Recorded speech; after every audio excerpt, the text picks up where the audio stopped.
Bonjour, Scritourem, lectrice correctrice, coach intuitive. Aujourd'hui, le tirage, c'est comment j'aime.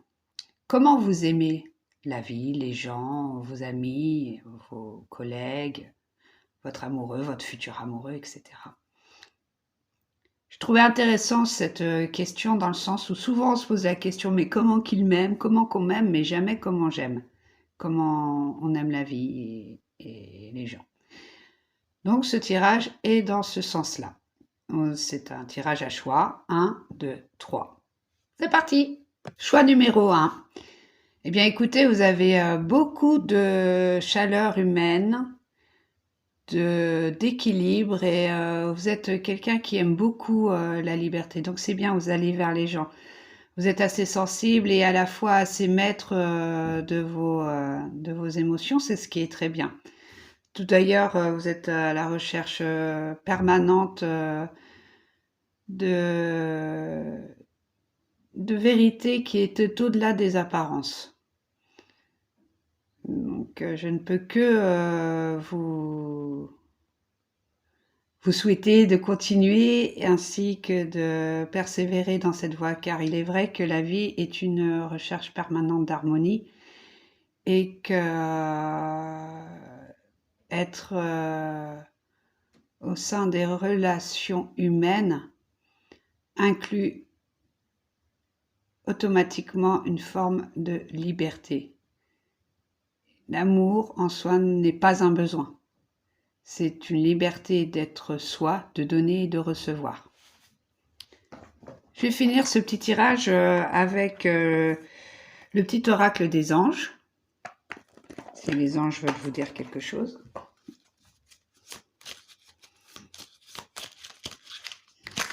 Pour ce 1er avril, c'est pas un poisson d'avril.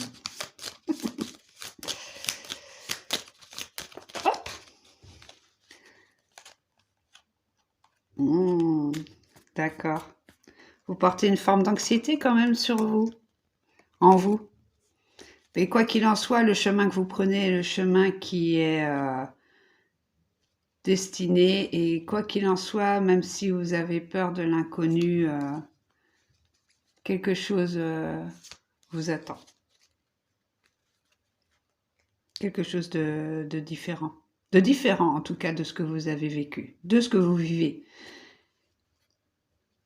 D'ailleurs, si cela doit inclure un changement de poste, un changement de pays, de ville, ou bien d'orientation en termes de loisirs, j'entends, faites-le, faites-le. Parce que c'est en allant vers soi qu'on va vers les autres. J'en profite pour dire que oui, c'est l'oracle du druide, de Pascal Lamour et d'illustration de Brucero. Puis bien évidemment, ici, c'est l'oracle des Chinois. L'oracle des Chinois. L'oracle chinois, pardon. Sous, évidemment, la sagesse de Lao Tzu. De toute façon, la porteuse d'eau, en soi, c'est celle qui est à la recherche permanente d'harmonie et qui est dans l'équilibre de toute interaction, d'ailleurs. Que ce soit sociale, familiale, spirituelle, intellectuelle. En sachant que les deux forment une parfaite synergie sur tout ce qui est le domaine de la thérapie auprès de la nature. Auprès de la nature. Auprès de la nature, vous vous ressourcez. Auprès de la nature, vous avez vos réponses.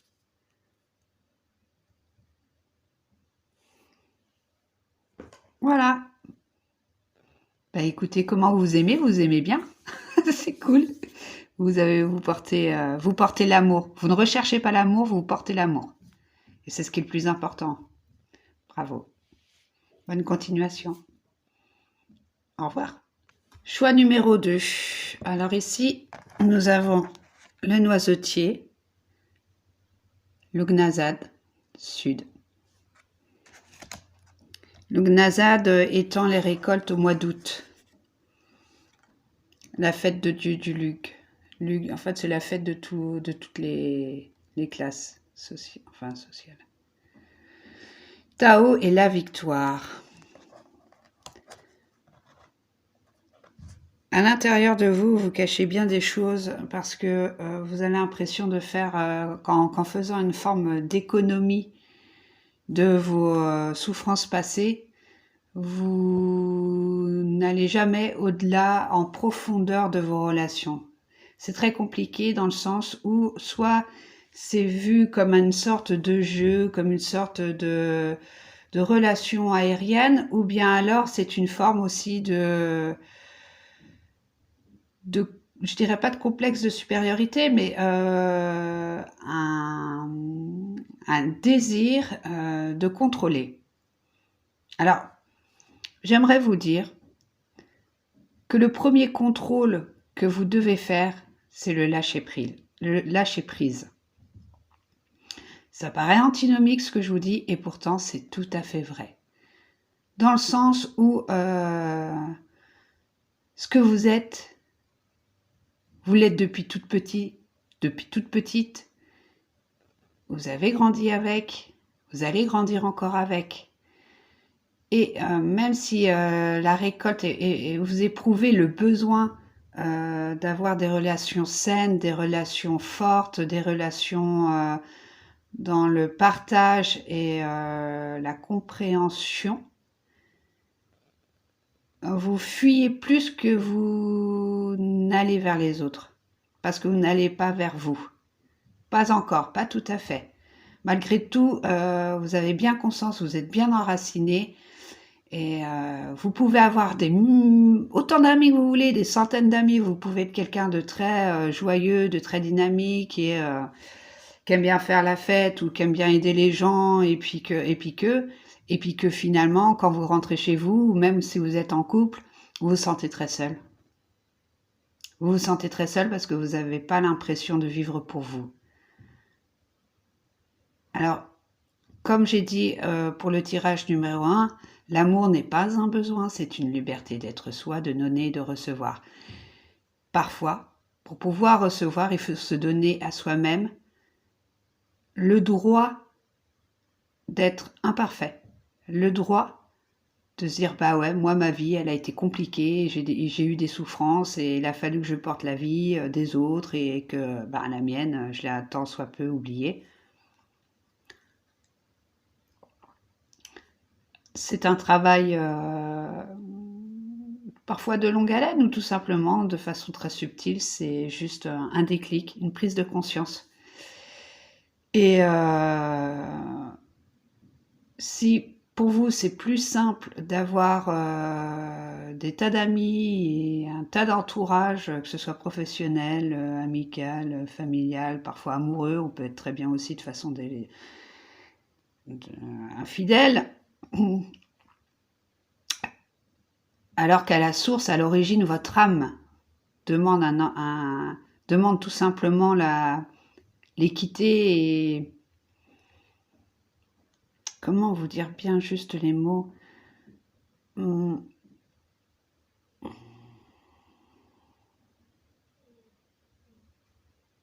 être près de vous, une certaine vérité personnelle. Ce n'est pas les autres qui vont vous la donner. Il n'y a que vous-même. Donc là, c'est vous le défi d'avoir moins de personnes, mais d'être plus en profondeur dans votre façon d'aimer. Parce que quoi qu'il en soit, de toute façon, on attire les gens de la même manière que nous voyons. Le fait est de dire que on attire que des personnes à problème. En fait, le vrai problème, c'est vous. C'est pas les autres, parce que les autres continueront à être ce qu'ils sont. Mais vous avez le choix de changer. Vous avez le choix de changer d'attitude, d'idée, de réflexion. On a toute la vie pour ça. On a toute la vie pour ça et sincèrement, tout ce qui vous a été transmis par le passé est quelque chose qui peut se transformer en positif et aider les autres. Peut-être dans la manière de voir les expériences sont tout à fait enrichissantes. Moi, je dis que l'humanité n'est qu'un village. Donc, si des fois vous souffrez de cette forme de solitude intérieure et qu'en fait, mine de rien, vous faites celui ou celle qu'on n'a rien à faire, et puis bah, des fois, il y a des coups de mou et que là, qu'on se dit aïe, aïe, aïe, aïe. Ben non, en fait, je vis mal ma vie. C'est une piste de réflexion que je donne, toujours. C'est oh, désolé, un accompagnement, une guidance, pas une vérité. Un accompagnement. Même si je peux voir certaines choses, je ne suis pas vous seul et maître et juge de votre vie. Et c'est bien, c'est tout le bien que je vous souhaite, sincèrement. Comme pour le premier tirage, youps, hop là. Alors, qu'est-ce que veulent dire les anges? Ah, la source sacrée. Nous, bah, je vous laisse lire. Vous avez le temps de lire, même vous pouvez mettre sur pause. Donc, c'est ce que je disais. Ce que vous avez vécu n'est pas forcément quelque chose qui t'oblige à dépasser la souffrance. C'est important de savoir dépasser la souffrance. Là, une souffrance peut être une délivrance. Voilà. J'ai à cœur, dans mes réflexions d'ailleurs personnelles, de chercher vraiment là où il y a de l'ombre, il y a de la lumière. Et, vraiment, je vous le souhaite de tout cœur. Merci à vous. Au revoir. Choix numéro 3. Alors ici, c'est nuire, la coupe, avec l'oracle du druide, tarot chinois, maître de sagesse et la lune. Ici, vous portez un amour,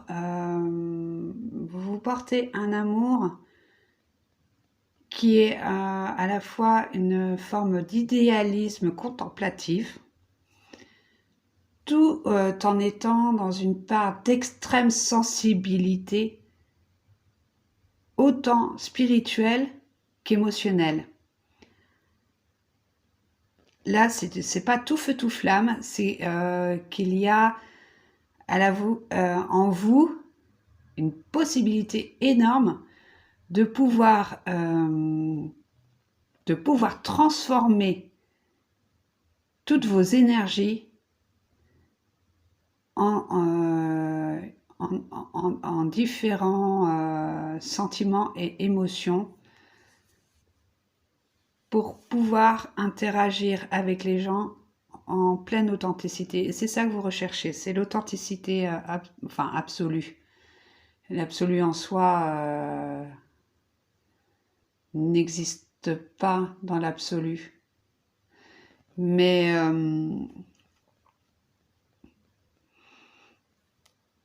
même si vous êtes un petit peu quand même directif et vous vous laissez déborder plus par vos sentiments, c'est une forme entre chaud et froid où des fois, ben en fait, vous vous aimez de façon assez, je dirais, égotique, et après, ça va être de façon très même ça pourrait être sacrificiel. Donc,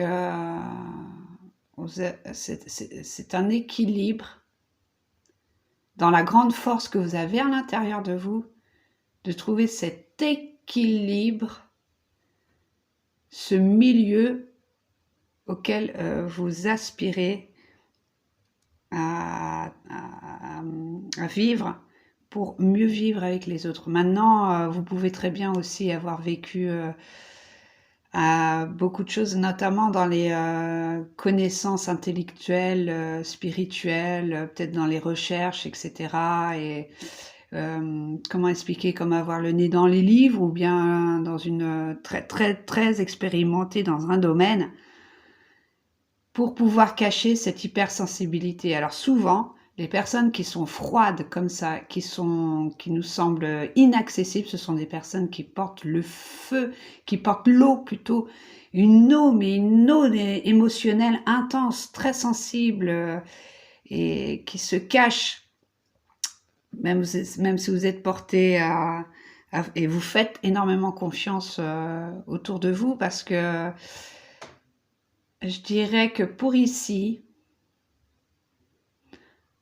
vous avez assez confiance en vous pour pouvoir aller vers les autres sans en attendre quelque chose en retour. Même si vous avez une forme d'idéalisme et que bien souvent, hein, les rêveries font partie de vos nuits, de vos jours, ou bien de vos projets, eh ben, le tout étant, c'est comme je le dis, c'est de trouver un milieu. Vous voyez, par exemple, vous pourriez très bien développer vos côtés hauts, le côté émotionnel, dans un domaine artistique précis, ou pourquoi pas plusieurs. Vous allez chercher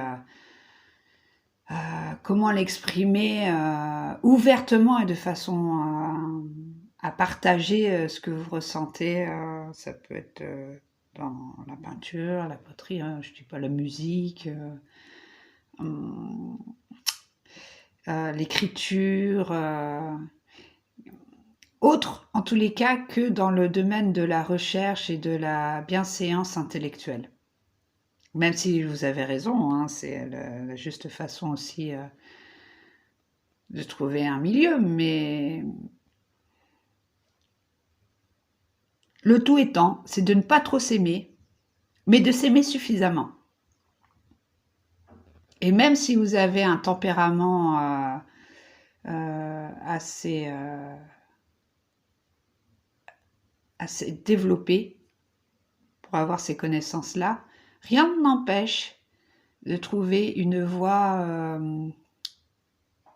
dans l'harmonie entre cette façon de raisonner et cette façon d'avoir plein, tous ces sentiments. Parce que, au fond, on n'a pas besoin non plus des fois de transformer. Hein. Quand une colère, c'est une colère. Quand c'est un chagrin, c'est un chagrin.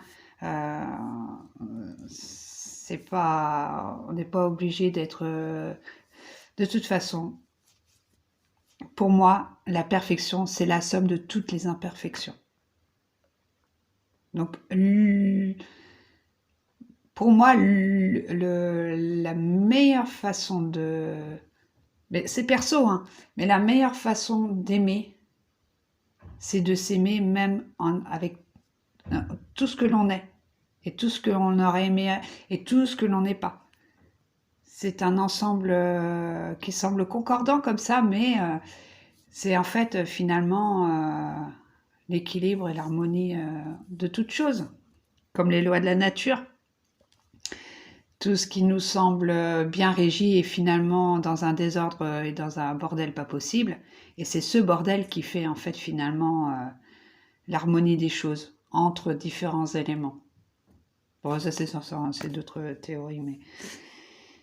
Donc je vais finir avec l'oracle des anges. Petit ange, ou les anges. Oups. La peur et la pensée positive. D'accord.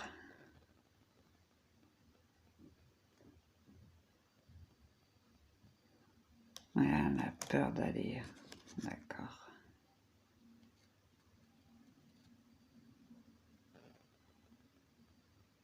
Ben voilà. Je rajouterai pas plus que ça. Donc effectivement, si c'est difficile entre le sentiment d'être et le sentiment d'avoir, j'aime bien cette phrase, c'est « je suis ce que je suis », c'est-à-dire je suis mon chemin de ce que je suis, mon être. Donc, et cet ensemble-là fait que j'ai de l'amour pour tout ce que je suis. Sur ce, je vous souhaite une bonne nouvelle lune et puis à tout bientôt pour une nouvelle vidéo. Salut!